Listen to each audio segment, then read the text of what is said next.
দীর্ঘদিনের আলাপ আলোচনা, দ্বিধাদ্বন্দ্ব আর জল্পনার পর আনুষ্ঠানিক ঘোষণায় জামাতে ইসলামী নেতৃত্বাধীন জোটে যুক্ত হল জাতীয় নাগরিক পার্টি এনসিপি। ঢাকায় জাতীয় প্রেস ক্লাবে এক জরুরি সংবাদ সম্মেলনে বিষয়টি জানালেন জামায়াতের আমির ডাক্তার শফিকুর রহমান।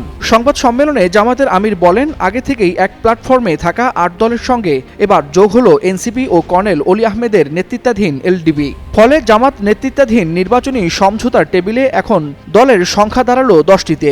জামাতের পক্ষ থেকে জানানো হয়, আসন ভিত্তিক সমঝোতা হয়েছে, আরও কিছু দল আগ্রহ জানিয়েছে, তবে আপাতত সেই আলোচনা স্থগিত রয়েছে। গণ অভ্যুত্থান পরবর্তী সময় থেকে ইসলামী আন্দোলন, খেলাফত ভিত্তিক বিভিন্ন দল ও জাকপাকে নিয়ে মাঠে থাকা এই জোট এখন নির্বাচনী লড়াইয়ে একক সমন্বয়ের পথে হাঁটছে।